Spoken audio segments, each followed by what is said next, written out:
last night me and you both saw Fantastic Beasts and Where to Find Them, the newest movie in the apparently now there's a shared universe, shared cinematic universe of the Harry Potter franchise. Right. So, initial thoughts on Fantastic Beasts and Where to Find Them. I was expecting a lot more Harry Potter references than we got. This is very much its own film. Oh, yeah. It follows Newt Scamander. And how many years is this actually set before the events of the first Well, movie? okay, so it takes place in 1924, and the Battle of Hogwarts was 1998. Oh, damn. So we're like Almost 70 75. years. Yeah. Yeah, 70, 75 years. Okay, so Voldemort isn't a thing. Tom Riddle, is he even alive at this point? Is he even a boy? Probably. Because I think, because he would have come to power in the 80s, late 70s, early 80s, because Harry Potter was born in 1981. So Harry Potter's 35 years old. Yeah. Just like me. Yeah. We have so much in common, Mm-hmm. me and Harry Potter. Okay, so Newt Scamander, he comes to America to say, and he tells people that he's looking for this certain type of animal. Yeah. But he's really trying to set free this animal that lives in Arizona, Yeah. I guess. And so he goes to New York. Mm-hmm. And this is the first time that we've really gotten a Harry Potter universe movie in a big city like this. I mean, London is a pretty big city. London is a big city, but it didn't really show a lot Yeah, it really, of London. yeah, because it was almost always focused on Hogwarts itself. The train station, Diagon King's Alley, Cross. that's pretty much it. Yep. But in this, it all takes place around the streets of New York. Mhm. So Colin Farrell Mm-hmm. is in it, and at first, I didn't really know a whole lot about the movie going into it. Sure. So I kind of thought that maybe his guy was a good guy, and I knew that he was like a cop, a magic cop, like detective type guy.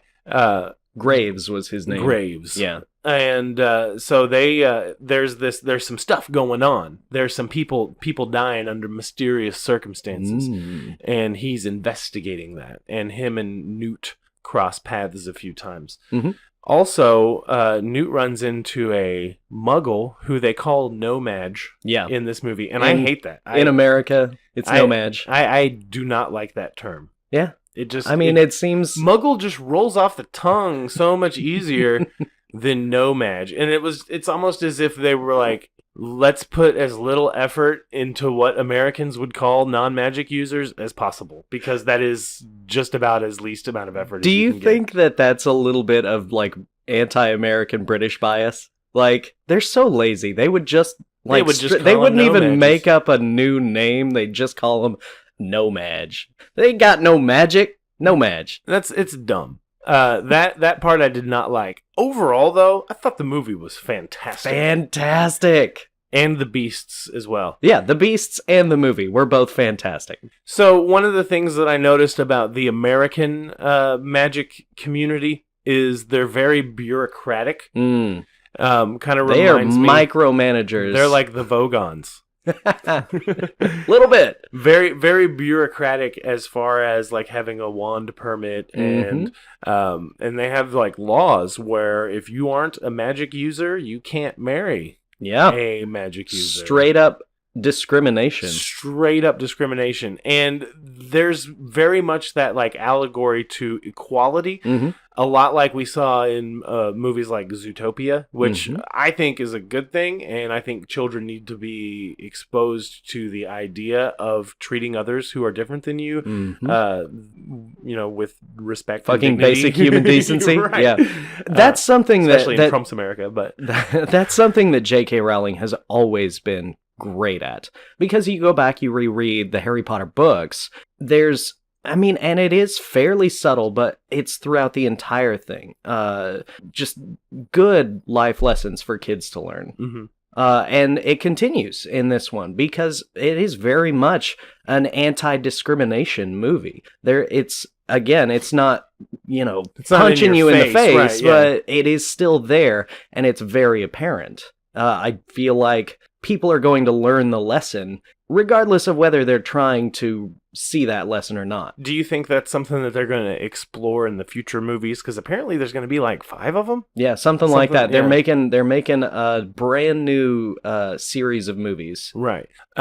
So a little more into the heart of the story. Newt meets a gentleman, a non-magic user, and what was his name? Frank? Frank? Was it something Frank? like that. He wants to be a baker. Yeah. They meet at the bank, and Frank's there to get a loan, and Newt's one of his Kowalski. creatures. I remember his last name is Kowalski. One of his creatures gets loose, and I guess it's a creature that Niffler? Yeah, loves money. Yeah. And shiny diamonds things. and shiny things, and it gets loose in a bank Yep. of all places. And so he goes in and tries to track it down, and their cases end up getting switched. And while this is happening, he's being followed by a female magic user, a witch. Mm-hmm. So their cases get switched. She tries to bring him in because, of course, he's operating without a wand permit, and she's like, "I've got a Section 38A or whatever." Right. Very bureaucratic, and something's happened. She goes and interrupts the Magic Council with the president and the Aurors, and they're like, "Hey, you're not a fucking Auror. You're not an Get the fuck Auror out anymore. of our face, bitch."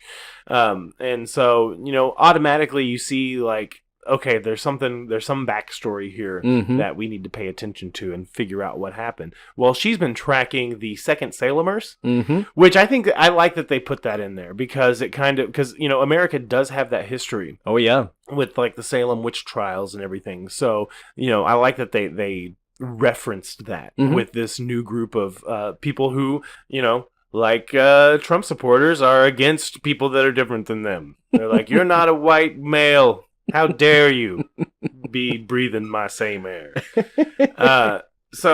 And Colin Farrell's character Graves very much into keeping separation between magic users and the no-mage. Right, which we find out later. And Spoiler alert. Later.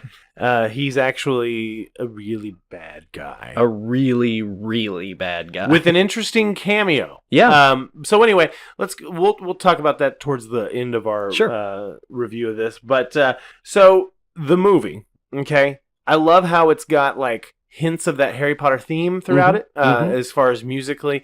And they do reference Albus Dumbledore. They reference Hogwarts. But there's that, our school's better than your school kind of thing, and I like that. I'll tell you who I really liked was the sister. Yeah. The mind reader. Yeah. She was hot Smoking stuff. hot. Oh, yeah. And very Marilyn Monroe. Oh, yeah. And she kind of sparks a little love interest with Kowalski, and this is going to be like the forbidden romance. Now, let me ask you this, okay? What if they end up getting married and having a line of mudbloods? What if Hermione Granger is related to him somehow? Like, seriously, I mean, you never know how they're going to tie this all in together. Exactly. Especially over the period of 5 or 6 movies. It could be like 20 years take place in this. Oh, yeah. So you never know. And so we'll see. And what kind of social message would they be sending if Kowalski and the sister, I can't remember her name, I can't if they have a child and it's like a mudblood and discriminated against and all this stuff. So anyway, back to the second Salemers.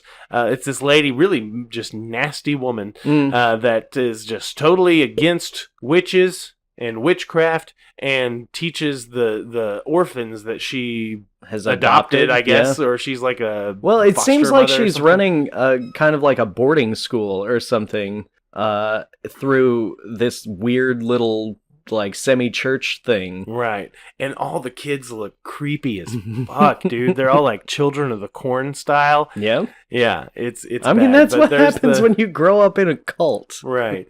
Well, there's the kid Credence, okay? Just evil-looking kid, evil-looking haircut. Very awkward. Yeah. Very awkward kid. Totally gets just the crap kicked out of him by this lady. And he turns out to be like the main villain of the story, really, if you think about it. If you're thinking about what causes the most damage in that movie, it's him. Yeah. And there's, they have there's this thing, what was it called? The Obscurus? The Obscurus, yes. Where, if you like try to push down your magical... If you try to suppress your ability, yeah. Suppress your magical abilities, it like manifests into this dark power. Yep. And can kill people. Mm-hmm. And does, in fact, kill most of the Obscurus hosts, apparently. Yeah, but he was so strong that he was able to control it. Mm-hmm. And so that's kind of the whole thing of the movie. Now, there is that whole side story about Newt's animals getting out, and he had to go and catch them. The stakes didn't really seem as high with that part of the story as it did once you kind of got into that third act and you find out that Credence is the Obscurus and everything, because he's already caught all of his creatures by then. Yeah. So it's not like I was expecting this to be like this big battle to get like this big, crazy creature out, but no, it's really the story of this kid. Oh yeah, very much so. Being suppressed. And that's just kind of the moral of the story, is don't suppress your inner self. Yeah.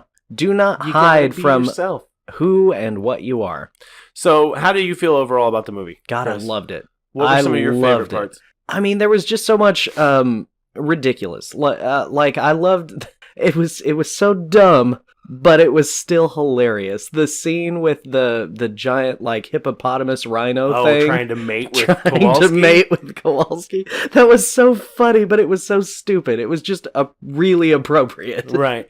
Now this movie seemed a bit darker than like the first Harry Potter movie, and I know that they got darker as we went on. And that's also the thing. The first Harry Potter movie was directed by the guy that did Home Alone, Chris Columbus. Right. So, but this one definitely had a far different tone to it. The first Harry Potter movie seemed so like surreal and magical and just like full of awe and wonder as you're this boy who is discovering that this whole world exists. Well, now in Fantastic Beasts, this world exists, and the main character that you follow, Newt, already knows the world exists, and none of this stuff scares him. I mean, the fact that he is in America is jarring. Right. Because the American magical establishment is so vastly different from England's. So, how did you feel about Newt and the actor that portrayed him? I thought he did great. Eddie Redmayne is super talented. He's very awkward. Right.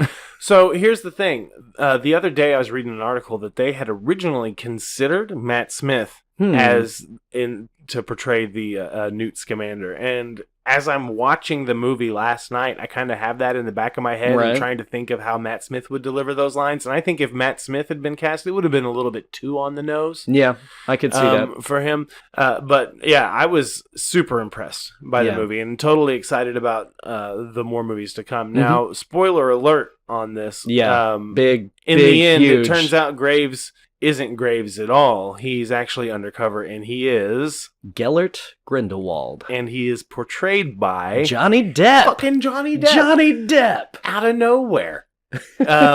So I would expect him to be the Voldemort of this series. Very much so. So, like, I've read all the books, right? But I've only read them all once, with the exception of the first one. I've read it twice. Yeah. I don't recall a whole lot about Grindelwald, so you do. Yeah. Right? So, at least a little bit give us more. A little rundown on how bad of a motherfucker is Grindelwald.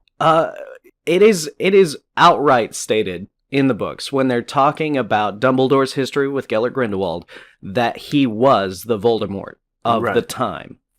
Because he's a terrorist. He's trying to start wars between magic and non-magic users. He's trying to bring the magic community into a position of power over basically the entire world. He's trying to turn into the magic Hitler. So, would you see him like trying to influence presidential candidates, maybe, since we're already in America? Mm-hmm. Are we going to follow these other characters in the next few movies, or are we just going to be following Newt? I imagine we'll follow Newt. Dumbledore is going to be in the story. We already know that Dumbledore will be in the story because young Dumbledore, which I would be interested. Youngledore. We should. Was dumb. Yeah, a little bit. We should talk about at some point, probably in the future, who we want to see play a young Dumbledore. But that's a little bit separated because David Tennant. Maybe. Well, he was already in one of the Harry Potter movies. Yes, that's true. Anyway, back to Grindelwald. So Gellert Grindelwald has the Elder Wand. Okay. What's that? The Elder Wand is one of the Deathly Hallows. Okay, yeah. It if you remember the story of the three brothers, I think he was the first one. It's been like 4 or 5 years since I read exactly. That, and I'd never watched the movies. The first brother that meets death wants a weapon that will allow him to never lose a battle or a duel or anything. So he gets the Elder Wand. Then the second brother wants to see his dead loved one, so he gets the Resurrection Stone. The third brother just wants to be invisible, so he gets the Invisibility Cloak. Okay, whatever. Right. But the first brother, of course, eventually loses the wand and is killed. And that wand moves through, it gets transferred to other people. Eventually, Gellert Grindelwald gets it. And now he's unstoppable. Except that we know Albus Dumbledore eventually defeats him. Right. Okay. Spoiler alert, I guess, for the entire series now. But it's in the books, cool that we're going to want to see. Yeah, that's something that we're definitely going to want to see. So a few more tidbits about the movie before we move on.